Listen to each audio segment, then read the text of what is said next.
Bonjour chers internautes et merci de nous rejoindre sur ce premier numéro de Couloir Campus. Couloir Campus est votre nouveau web magazine réalisé et présenté par les étudiants de l'Université Senghor à Alexandrie. Pour cette première livraison, nous recevrons Madame Yasmine Agag. Elle est maître de conférence au département de langue et de littérature française, faculté des lettres de l'Université d'Alexandrie.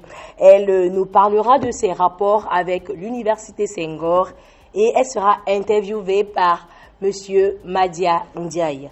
Toujours dans ce premier numéro, Chef Bernardine nous fera découvrir un magnifique plat de légumes appelé Goussa na Youssou, qui signifie feuille au poisson en langue sango. Nous sommes là en Centrafrique, chers internautes. Et pour terminer, nous accueillerons sur ce plateau notre invité, Ismaïla Traoré. Il est l'un des 3 finalistes de l'Université Senghor aux Olympiades universitaires du GAMES. Merci, chers internautes, de prendre place. Surtout, n'hésitez pas à nous suivre sur notre page Facebook Couloir Campus. Nous allons faire un tour dans les 4 départements de l'Université Senghor à Alexandrie et nous allons commencer par le département culture et nous allons accueillir ici Gaoussou Yatouré. Il est étudiant dans ce département même. Il va nous faire un point sur l'actualité de ce côté-là.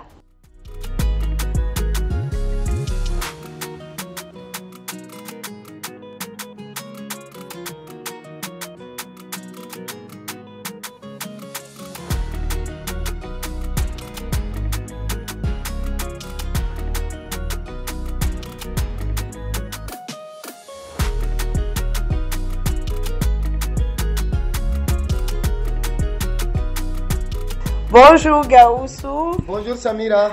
Merci pour ces pas de danse. Tu as vraiment mis le plateau en mouvement. Effectivement, ça fait longtemps qu'on n'a pas fait ces pas de danse. Ah, ça, il faut le dire, hein, c'est le département culture qui est là. Ça s'est très vite vu. Comment se porte le département culture, Gaoussou? Le département culture se porte bien. Et je profite de l'occasion pour saluer tous les internautes. Salutations du département. À l'endroit de vous. Ok, on t'écoute. Quelle est l'actualité? Les actualités, elles sont nombreuses, mais aujourd'hui nous avons pris 4. La première actualité, nous sommes très heureux depuis le 5 octobre de recevoir Madame Laure Carbonel, qui est un docteur en anthropologie sociale, qui est ici avec nous dans le cadre de recherches sur les formations au sein du département culture. Elle a entendu parler de l'Université Senghor depuis le Mali où elle était et au Sénégal aussi où elle a l'habitude de faire ses recherches. Donc elle a jugé nécessaire de venir ici voir comment ça se passe et comprendre le programme, et suivre les cours avec nous et aussi participer aux activités. Merci Gaoussou. Et toute autre chose au département? Deuxième actualité au sein du département, c'est l'animation du club des lecteurs par un étudiant du département, à la personne de moi-même. Le club des lecteurs, c'est une activité organisée par la bibliothèque de l'Université Senghor. Habituellement, il est animé par un enseignant français du nom de Patrick Laurenceau. Et pour cette fois-ci, l'honneur est venu à ma personne d'exposer sur un livre intitulé Big Jargal. Big Jargal. De quoi parle le livre en quelques mots? Le livre parle de la révolte des esclaves noirs de Saint-Domingue. C'est un livre édité en 1818 et il est de Victor Hugo. Et c'est son premier roman. Il a écrit quand il avait 16 ans et en 15 jours. Waouh! 15 jours. Ce livre, c'est comme cette révolte est considérée jusqu'à présent comme la première lutte pour la libération du peuple africain, surtout du peuple noir. Ok. Et dis-nous. Troisième actualité, c'est une très bonne nouvelle pour les opérateurs culturels. Le Fonds africain pour la culture a prolongé la date limite de réception des candidatures pour son projet SOFACO. SOFACO, c'est un fonds de solidarité pour les artistes et les organisations culturelles en Afrique. La deuxième phase, c'est jusqu'au 31 octobre. et le Fonds africain pour la culture appuie les créations, les productions, les diffusions et accompagne aussi les arts du spectacle et aussi les arts vivants. Merci Gawusu. Et pour terminer, cette nouvelle n'est pas trop bonne. En début du mois, le département culture a été endeuillé par le décès du papa de notre directeur, Dr Fo. Et nous allons une fois de plus profiter de cette émission pour lui présenter nos condoléances à lui et à toute sa famille. C'est effectivement une triste nouvelle, mon cher Gawusu. Nous adressons également nos sincères condoléances au Dr Fo et à toute sa famille, ainsi qu'à l'ensemble du département culture. Pour continuer, chers internautes, nous allons faire un tour au département vert. Vous l'aurez compris, il s'agit du département environnement qui sera présenté ici par Dayaou, que j'appelle affectueusement Yahaya.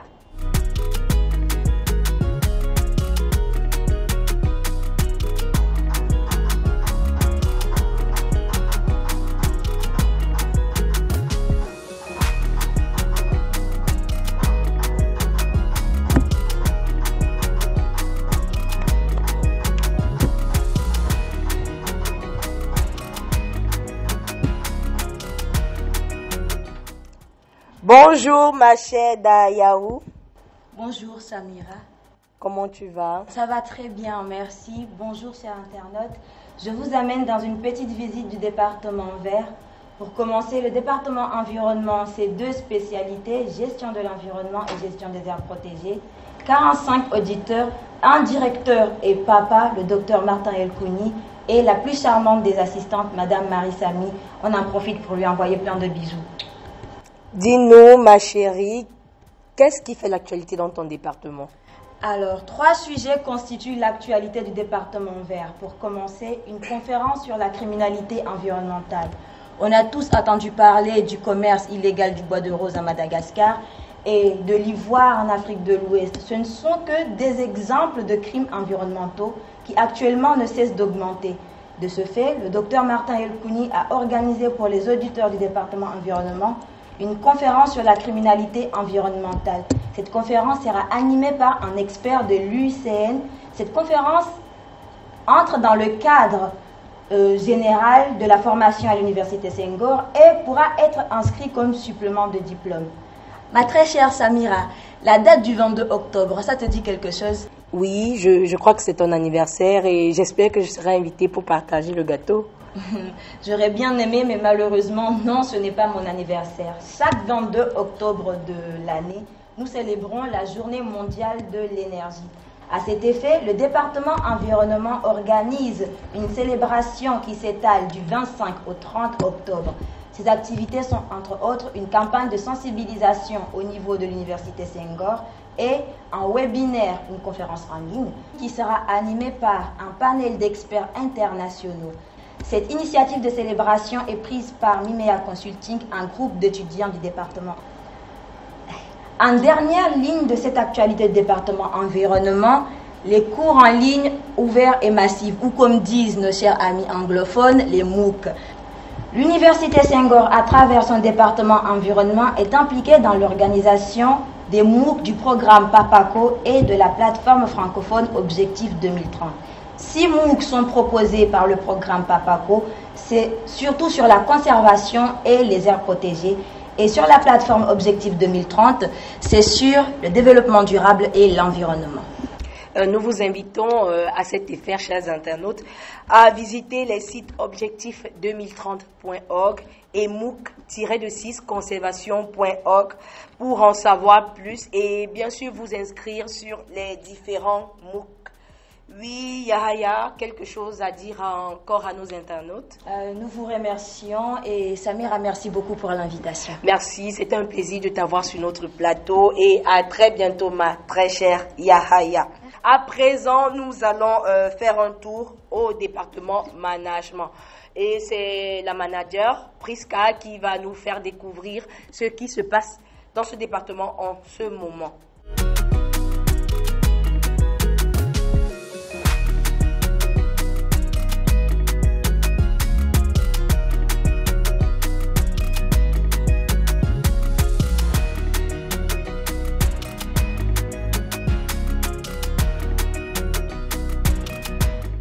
Bonjour Priska. Bonjour Samira. Merci de ta présence sur notre plateau. Merci pour l'invitation.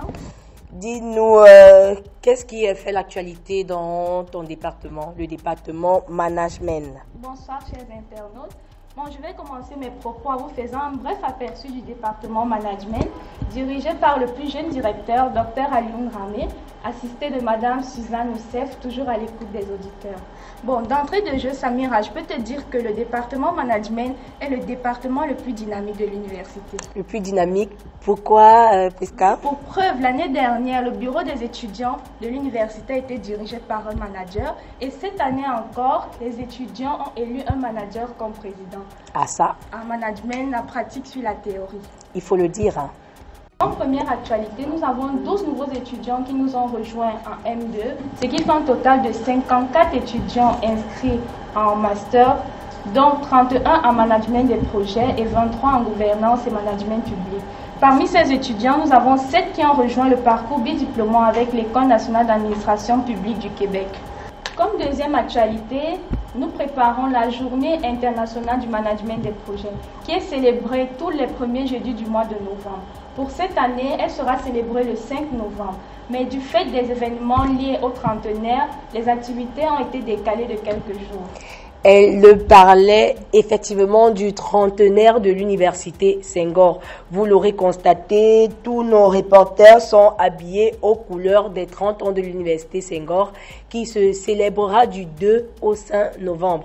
Nous vous invitons à rester connectés sur notre page Facebook pour avoir toutes les actualités liées à cette célébration. À côté de cet événement, l'université Senghor organisera aussi la Semaine mondiale de l'entrepreneuriat ce même mois de novembre. Et Priska, dis-nous, qu'est-ce que tu peux nous apprendre aujourd'hui au sujet du management zéro? Samira, aujourd'hui, je vais vous parler de la gestion des risques. Le risque est défini comme étant l'éventualité d'un événement pouvant avoir un impact positif ou négatif dans l'atteinte des objectifs d'un projet. La gestion des risques est donc un processus qui comprend l'identification des risques, l'analyse, la planification des réponses aux risques, la mise en œuvre et la maîtrise. Et plus simplement, comment est-ce qu'on peut mettre en œuvre cette gestion de risque-là? Je vais prendre un exemple simple, Samira. Imagine que nous sommes en train de nous préparer pour un examen en ligne. Exactement. On pense aux risques comme étant des problèmes liés soit à la connexion Internet, soit au courant électrique, soit à la machine elle-même. Donc, on peut avoir des risques comme étant soit la machine peut planter, soit la connexion Internet peut être défectueuse, le courant électrique peut se couper. Là, nous venons de faire l'identification des risques. Nous allons donc les évaluer en disant que, par exemple, si mon ordinateur est tout neuf, la probabilité pour qu'elle plante est très faible. Ça, c'est donc un risque faible. Nous allons considérer les risques élevés ici comme étant les problèmes liés à la connexion Internet et les problèmes liés au courant électrique. Ensuite, nous allons prévoir soit des données mobiles pour pallier aux problèmes de connexion Internet, soit une connexion alternative. Là, nous venons de planifier la réponse au risque. À présent, Priska, tu termines avec une bonne nouvelle. Oui, j'ai gardé le meilleur pour la fin. Tout à l'heure, je t'ai parlé des différents étudiants qui sont arrivés, des étudiants qui sont inscrits au parcours bidiplômant, mais je ne t'ai pas dit qu'on a un nouveau manager. Elle s'appelle Jihan. Elle n'a que 3 mois. Comme quoi, il n'y a pas d'âge pour être manager. Exactement, il n'y a pas d'âge pour être manager. C'est dès le ventre. Merci Priska pour ces explications. Je crois, chers internautes, que vous avez été mieux édifiés sur cette notion de gestion des risques. Nous espérons que vous allez mieux la mettre en pratique. Et elle a pris un exemple très simple qui est l'évaluation en ligne. Vous le savez, c'est devenu monnaie courante depuis l'avènement du Covid-19. Merci Priska d'être passée par ici. Tu le sais, dorénavant, ce plateau t'est ouvert. À très bientôt. À très bientôt. Nous allons terminer notre rubrique Actu département avec le département santé. Nous allons recevoir ici sur le plateau Dr Babou qui va nous donner les échos du département santé.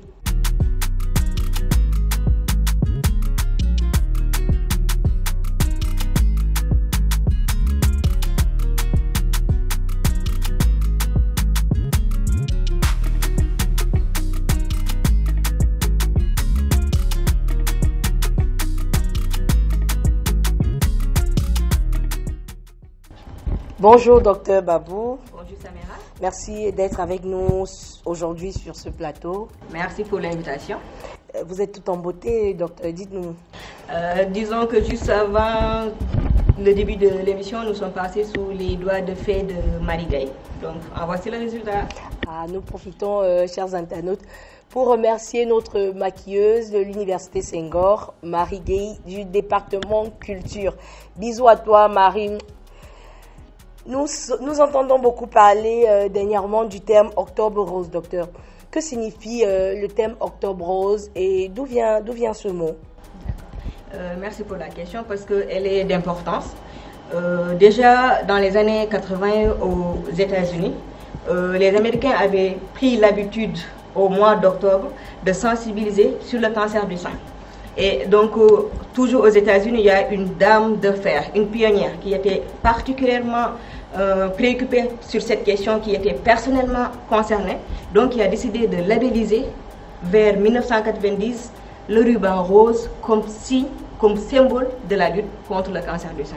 Donc c'est ce ruban rose que plus tard la communauté internationale a repris, autant la France en 1994 par exemple, et un peu plus tard des pays comme l'Afrique, mon pays par exemple, le Sénégal, avec la LISCA qui chaque mois d'octobre déroule des activités de sensibilisation. Mais il ne s'agit pas seulement de sensibiliser la population, il s'agit également de faire des levées de fonds. Donc, parce qu'il faut beaucoup de ressources pour lutter contre les cancers, autant pour la recherche que pour accompagner les femmes et 1% des hommes qui effectivement ont aussi ce cancer du sein dans la lutte et dans leur thérapie. Et c'est dans ce sens que nous, au niveau du département de santé, je pense que en allant sur le site de l'Université Senghor, vous verrez certaines vidéos qu'on a faites de sensibilisation en 2019 par exemple. Vous verrez que le département de santé sous la direction de son directeur, professeur Tono, a l'habitude de sensibiliser sur des thèmes d'intérêt généraux, comme par exemple sur le VIH, sur les mutilations génitales de la femme. Et donc pour cette année-ci, au lieu de faire comme l'année dernière, parce qu'on s'était beaucoup accentué sur le partage d'informations, la prévalence, la mortalité, le taux de survie, comment guérir du cancer. Mais cette année-ci, nous avons décidé de faire un atelier pratique à l'intention de toutes les femmes de l'université. Effectivement, docteur Babou, c'était un atelier très enrichissant auquel nous avons pris part et nous sommes sortis mieux outillés en ce qui concerne la palpation des seins et la question du cancer des seins chez la femme.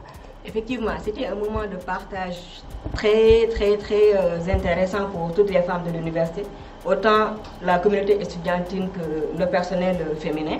Et je pense que désormais, les femmes de l'université en tout cas auront une autre image du miroir, de l'utilité du miroir. Parce que je pense que pour la première étape, par exemple, de l'autopalpation du sein, nous avons vu certaines qui nous ont fait des... Tu peux s'il te plaît vos fameuses poses selfie devant vos miroirs. Oui, donc, la poitrine voilà. bombée. Donc c'était très intéressant parce que la première étape de l'autopalpation étant l'inspection, l'auto-inspection. Donc j'ai vu certaines qui ont été très inspirées pour échanger avec le miroir. Donc ça a été vraiment des moments assez importants au cours de l'atelier et qui nous ont marqués. Et l'autre chose c'est que, bon, c'est vrai que cette fois-ci, on a surtout pris part pour les femmes et les hommes ont un tout petit peu rouspété, mais bon, on aura certainement l'occasion de parler avec eux sur ce cancer. Donc pour cette fois-ci, on s'est focalisé sur les femmes, parce qu'elles sont les plus touchées. Nous allons revenir un peu sur un point qu'on avait plus ou moins détaillé au cours de cet atelier, c'était par rapport au dépistage. C'est vrai qu'on parle plus de mammographie, et à juste raison. Pourquoi? Parce qu'aujourd'hui, le dépistage par la mammographie, fait de manière organisée et périodique, si on a la possibilité de le faire tous les 2 ans, oui, c'est super. Mais mieux si on peut le faire au moins une fois à l'année. Oui. D'accord. Et donc on verra des pays comme la France par exemple qui sont très en avance par rapport à cela parce qu'ils ont fait des mammographies organisées qu'elles déroulent pour toutes les femmes de 50 à 74 ans. Et donc, c'est des mammographies qui sont faites de manière gratuite et qui sont très, très bien systématisées. Donc, ceci a fait évoluer le taux de survie par rapport à ce cancer. Parce que le problème qu'on a, nous, en Afrique, c'est que c'est un cancer qui est moins fréquent qu'en Europe ou dans les pays développés de manière générale, mais le taux de mortalité est beaucoup plus élevé. Donc, mourir de cancer du 5 ans, on est une femme africaine, est beaucoup plus évidente que quand on est une femme des pays développés. Donc, étant donné que pour l'accessibilité à cette mammographie, ce n'est pas toujours évident pour les femmes, l'autopalpation du sein est un excellent moyen de permettre à la femme de se sensibiliser par rapport à ce cancer déjà, d'en parler autour d'elle et de prendre conscience que dans la prise en charge, la première étape commence par elle. Donc déjà c'est un moment qui lui permet plus ou moins de prendre conscience de son corps et de s'en préoccuper. Et la seconde étape, en principe, ça devrait suivre déjà s'outiller sur les moyens de prévention, savoir où aller et comment faire pour concernant ce dépistage. Donc vraiment, c'était des moments d'échange formidables. Les femmes étaient très passionnées au cours de cet atelier. Il y a une particulièrement parmi le personnel qui nous a beaucoup émerveillés de par la pertinence de ces questions. Donc, elles étaient vraiment intéressées et on espère que chacune d'elles, demain, sera un maillon dans la sensibilisation contre ce cancer. Donc vraiment que la chaîne d'information ne s'arrête pas à cet atelier-là. Merci Dr Babou, nous espérons aussi, parce que c'est un sujet très important à ne pas négliger. Merci Dr Babou d'être passé par ici. Merci et à très bientôt, à la prochaine édition si tu le veux bien. Merci à vous Samira et c'était un plaisir. Nous allons à présent faire une petite pause culinaire, chers internautes. Nous allons rejoindre Chef Bernardine dans sa cuisine. Elle nous fait un plat de légumes, une sauce de légumes, si je peux dire ça ainsi, appelée Goussana Soussou, une sauce au poisson.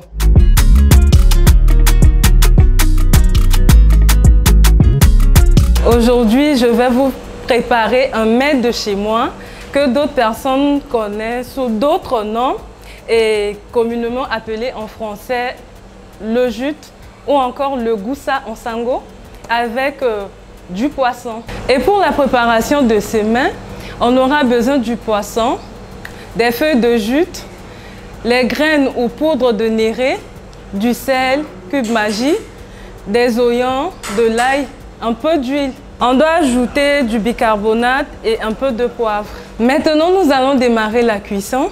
Mais bien avant cela, on aura besoin de laver le poisson, ajouter un peu de sel et ensuite le faire frire.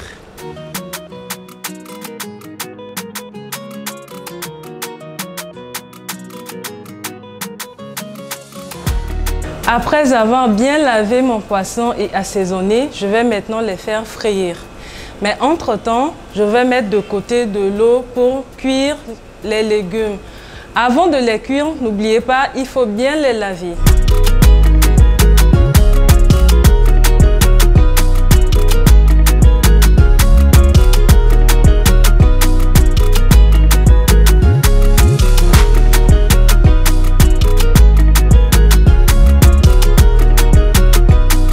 Maintenant, avant de cuire les légumes, nous allons ajouter un peu de bicarbonate pour permettre à ce que notre légume soit bien gluant.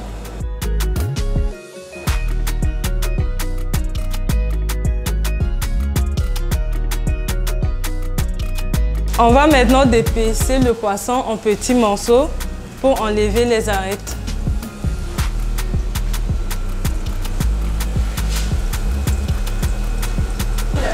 En attendant, Ipi Kayati Boussani, juste pour vous dire qu'on va fouetter un peu les légumes pour que ça soit bien gluant. À présent, les oignons sont bien ramollis. Nous allons ajouter le poisson. Puis ajouter l'ail déjà découpé.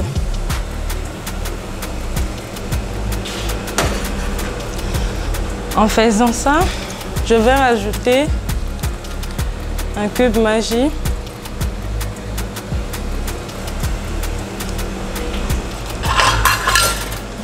Et on va couvrir pendant quelques minutes, au trop 5 minutes comme ça.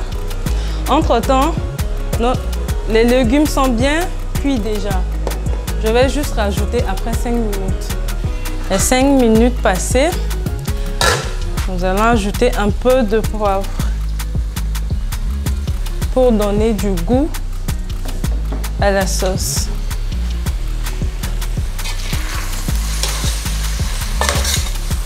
Bien mélanger, bien tourner. On va ajouter un peu d'eau et laisser cuire pendant 2 minutes pour que ça soit. Laisser mijoter pendant 2 minutes, puis après, ajouter les légumes qui sont déjà prêts.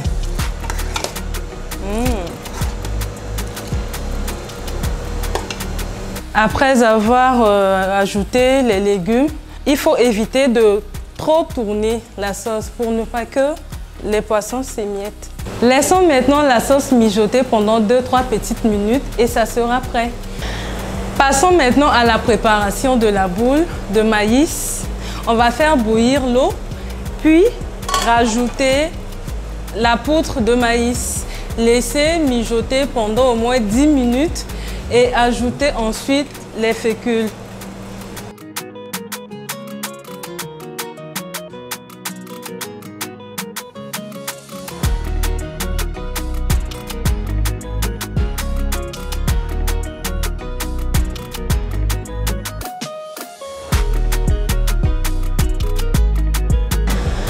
Bon, maintenant que la boule est prête, nous allons passer à table.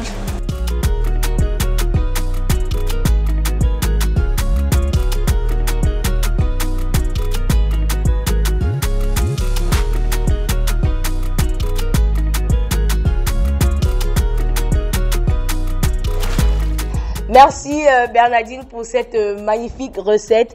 N'hésitez pas, chers internautes, à la refaire chez vous. Elle est facile à réaliser, mais surtout très succulente. Je ne vous le fais pas dire. À présent, nous passons à la rubrique Franco Actu. Elle sera assurée pour ce numéro par Madia Diaye, qui reçoit sur son plateau une invitée spéciale. Il s'agit du professeur Agag de l'Université d'Alexandrie.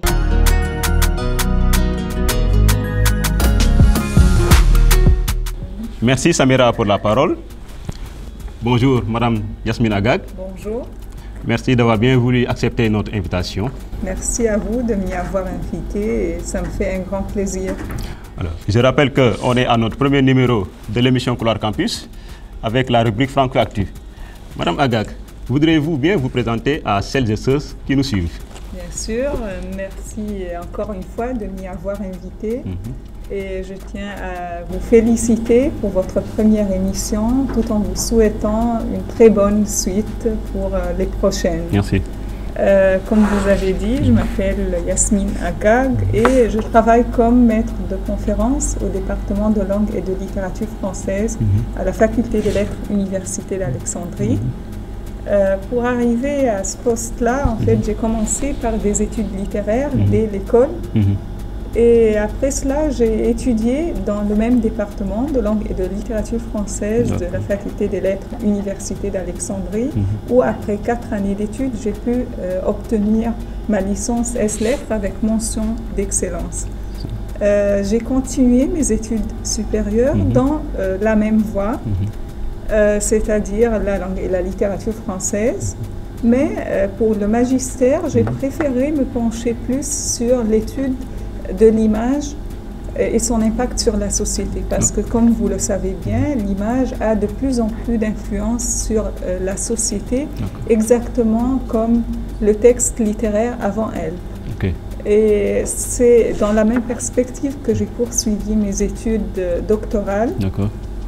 Mais en plus, mon sujet de recherche pour mon doctorat, c'était la francophonie alexandrine. Et l'image d'Alexandrie dans la presse d'expression française en Égypte. Donc depuis 2017, c'est-à-dire depuis la soutenance de ma thèse de doctorat, je travaille et j'exerce mes fonctions comme maître de conférence au département de langue et de littérature française, comme je vous ai dit. D'accord. Alors, on va parler de votre fonction. En quoi consiste réellement votre mission au sein de l'Université d'Alexandrie, excusez-moi? Oui, en fait, il y en a plusieurs. Ce n'est pas une seule mission quand on travaille à l'université. C'est d'abord, oui, la mission de l'enseignement, c'est-à-dire que j'enseigne la langue française, mais au département, la langue, en fait, n'est qu'un moyen pour découvrir d'autres disciplines, comme l'histoire, la civilisation, la culture, la littérature qui se divise en théâtre, en roman, etc. La traduction aussi, les compétences informatiques aussi.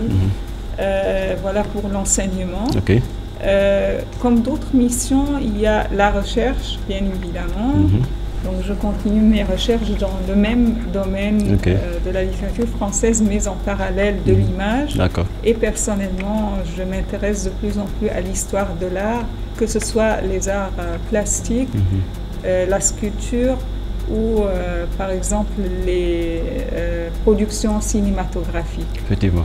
À part ça, il y a aussi encore l'encadrement d'activités.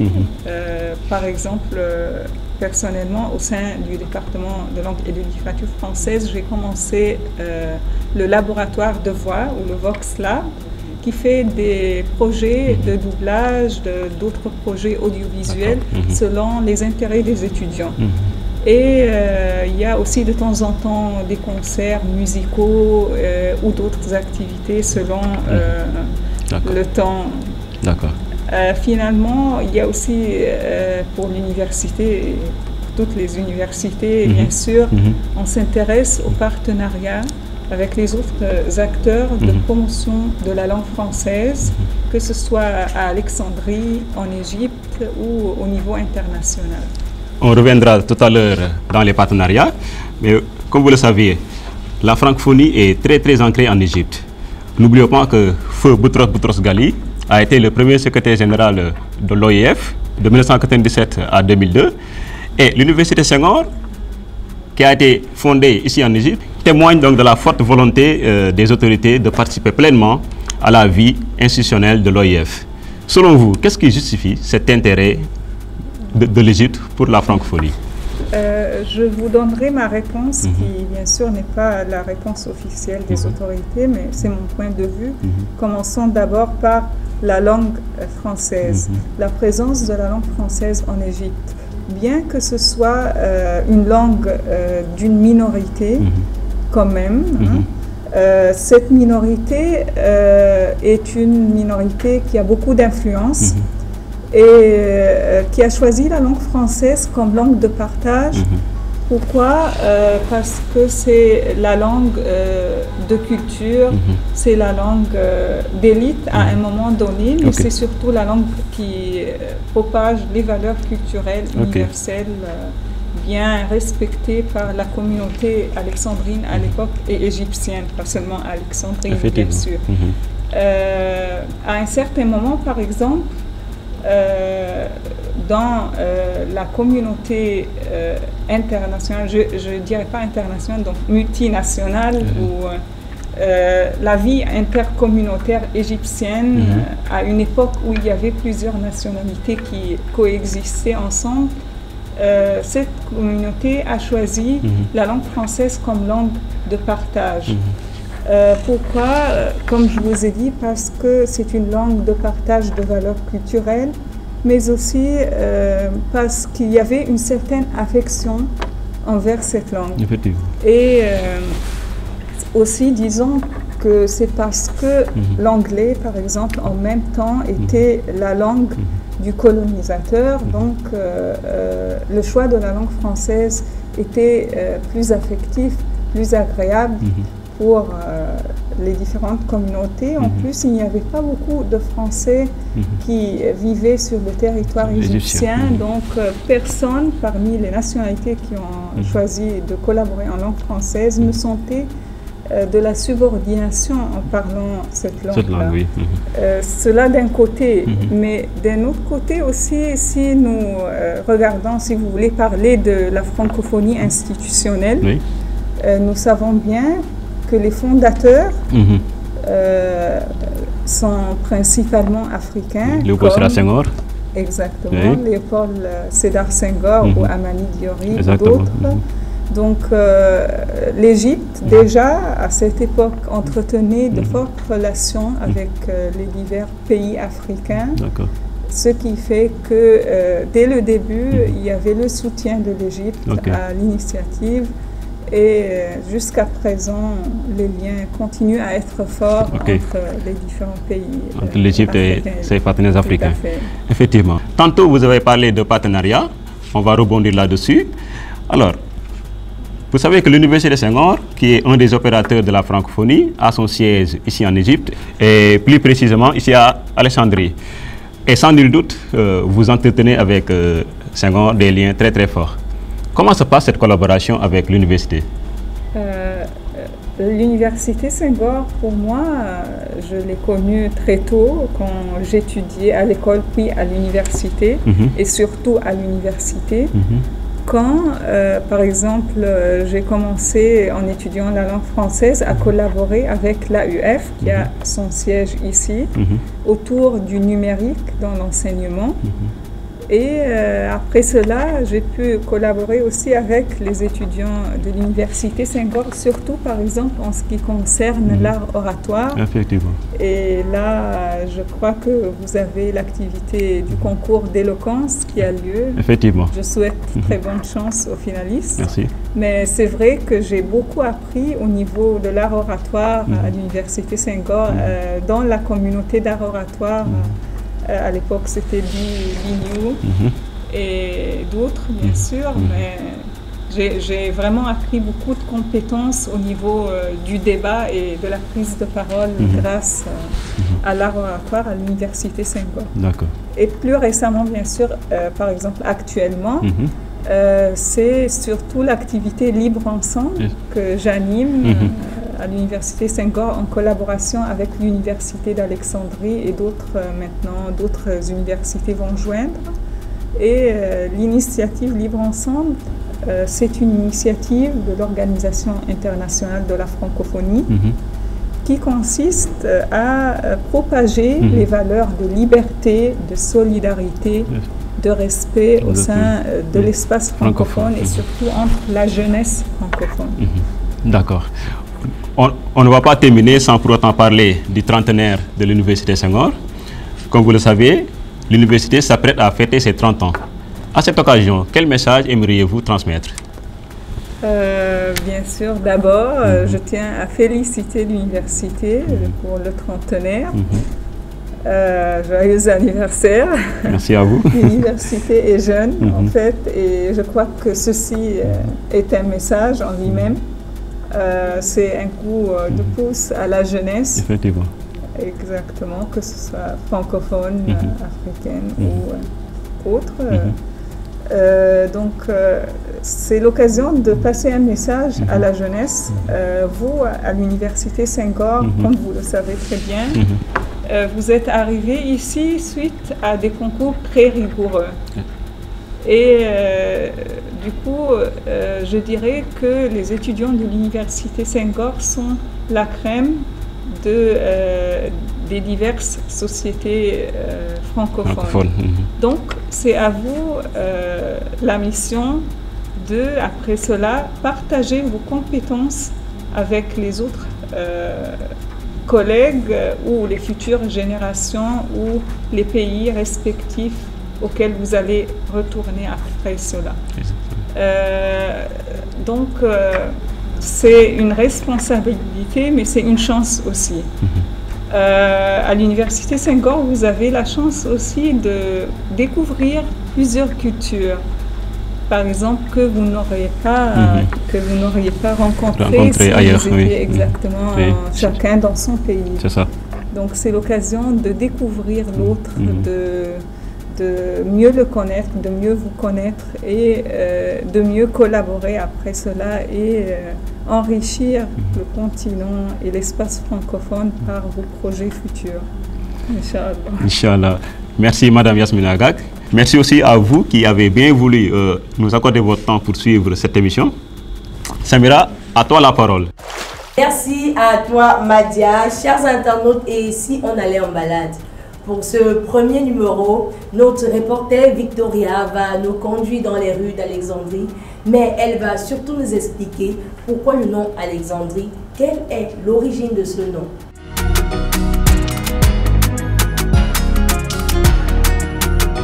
Salut, ici c'est Alexandrie, El-Escandaria comme on le dit en arabe. Et moi je suis là pour vous retracer juste un peu l'histoire qui se cache derrière cette ville.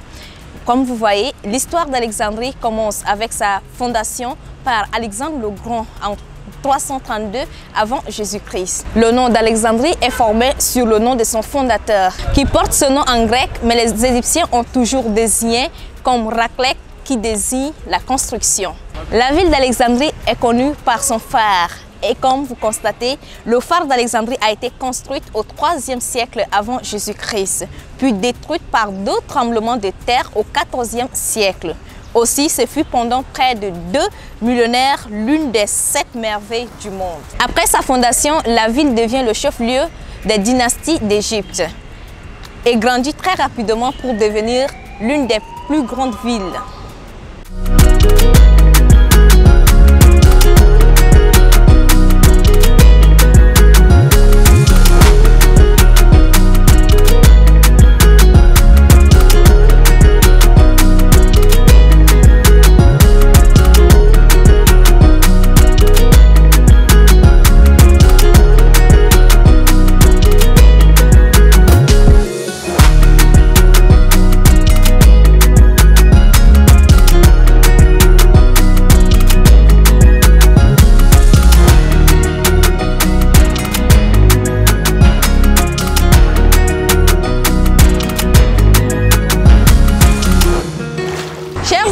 On ne peut parler d'Alexandrie sans parler de la bibliothèque d'Alexandrie.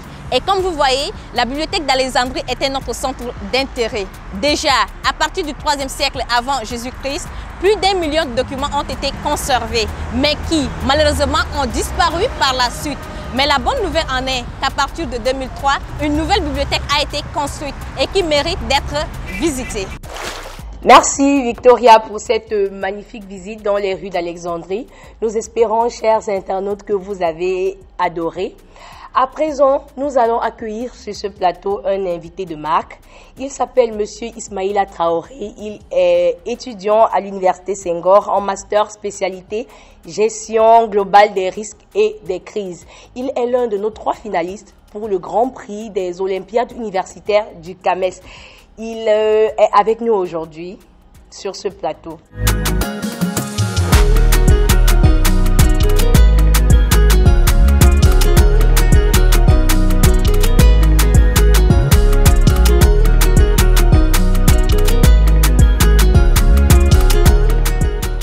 Bonjour Ismaïla Traoré. Bonjour Samira. Comment allez-vous? Je vais très bien, merci. Chers internautes, comme nous vous disons tantôt, c'est l'un des finalistes pour le Grand Prix des Olympiades universitaires du CAMES. Il est avec nous aujourd'hui. Dites-nous, Monsieur Ismaïla Traoré, qu'est-ce que c'est exactement les Olympiades universitaires du CAMES? Alors, merci Samira. Déjà, merci chers internautes. Les ZOUK, donc, ce sont les Olympiades donc, du CAMES. Et le CAMES, c'est le Conseil africain et malgache pour l'enseignement supérieur. Et donc, ils ont mis en place les ZOUK pour prôner l'excellence en milieu donc, universitaire. Ah, si vous êtes parmi les finalistes, ça veut dire que vous êtes un excellent étudiant, Monsieur Ismaïla Traoré. Nous espérons. Et dites-nous, comment avez-vous entendu parler des ZOUK? Alors déjà, nous avons entendu parler des ZOUK à l'Université Senghor. Moi, en ce qui me concerne, donc le 11 novembre 2019, si mes souvenirs sont bons, un mail envoyé donc par le rectorat pour nous informer donc du début du concours. Donc, vous êtes lancé, vous avez dit, ah ça, je crois que je peux être le meilleur et je me lance. Ah oui, déjà quand on regarde l'objectif même du concours, ça suscite donc l'envie de participer, de confronter donc ces connaissances à d'autres étudiants de d'autres universités. Voilà. Dites-nous, quelles sont les différentes étapes de la compétition et à quel niveau est la compétition en ce moment? Alors, s'agissant des différentes étapes de la compétition, il faut dire que il faut déjà d'abord s'inscrire. Donc, on s'inscrit sur la plateforme dédiée au concours. Il y a l'inscription. Donc, après l'inscription, on a la phase nationale, ce qu'on appelle la phase nationale. Il y a une sélection qui se fait dans chaque pays. Donc, après la phase nationale, maintenant, on passe à la phase internationale. Donc, la phase internationale, il y a la première étape et la seconde étape. Et donc actuellement, nous sommes à la seconde étape internationale. Ok, exactement. Et dites-nous, quel est le projet que vous avez proposé aux membres du jury? Alors déjà, quand je me suis inscrit, il y avait plusieurs domaines. Donc j'ai choisi le domaine d'histoire parce que je suis titulaire d'un Master 2 en histoire obtenu à l'université Félix Houphouët-Boigny. Donc j'ai pris le domaine d'histoire. Et cette année, il y a un thème. Donc chaque année, il y a un thème qui est associé donc, aux éditions. Nous sommes à la 2e édition déjà. Et cette année, c'est le 12e ODD, donc consommation et production durable. Donc moi, j'ai pris le domaine d'histoire parce que, voilà, comme je viens de le dire, il fallait donc présenter soit un projet professionnel ou un projet de recherche en lien avec donc le thème de cette 2e édition. Et quel a été le vôtre? Vous avez parlé de quel projet? Alors, étant dans le domaine d'histoire, et je devais faire donc, je devais prendre un projet donc en lien avec le 12e ODD, qui est la consommation et la production durable. Et puis, le projet que moi j'ai présenté, c'est les études socio-culturelles et historiques des modes de production durable en Côte d'Ivoire. Et j'ai pris le cas de l'atiki, qui est un aliment vraiment consommé et très prisé par non seulement les Ivoiriens, mais aussi dans la sous-région. Ah, super. Nous espérons qu'avec ce projet, qui me semble très intéressant, vous gagnerez. Oui, déjà, normalement, donc à la 2e phase du concours, tous les candidats actuellement sont déjà des lauréats. Dans notre discipline, nous sommes 3.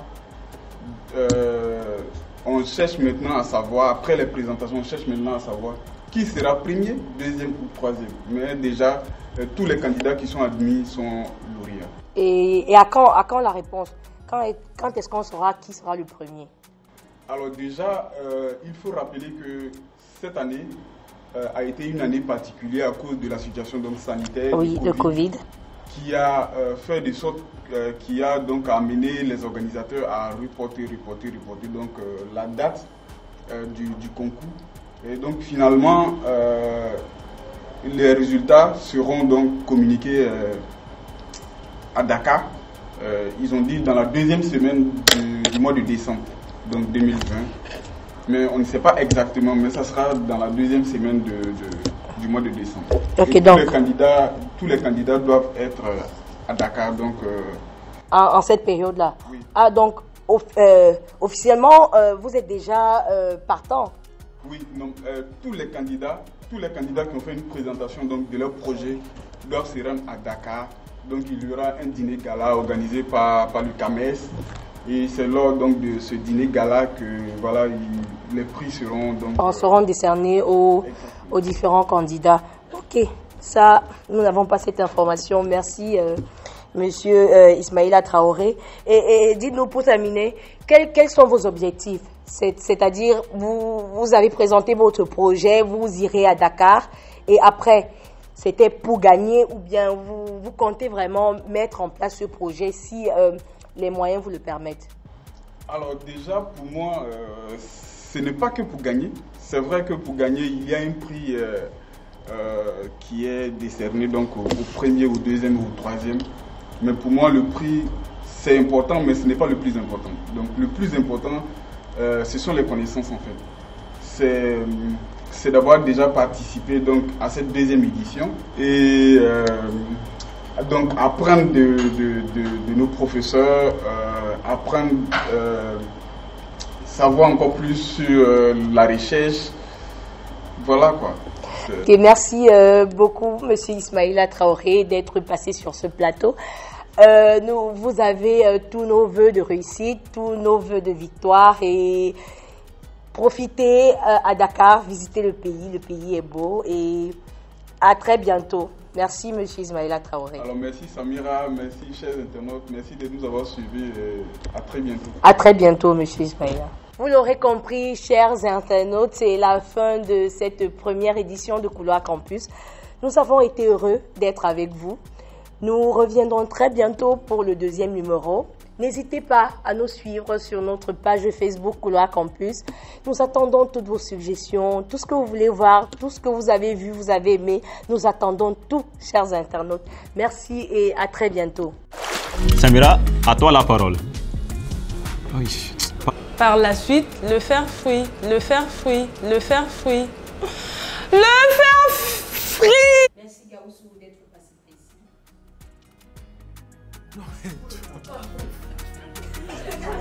Tu passes là comme ça. Elle passe derrière, on l'a annoncé. Merci Priska, merci d'être passé par ici.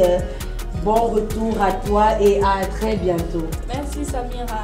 Au revoir chers auditeurs. Avant Jésus-Christ, puis détruite par...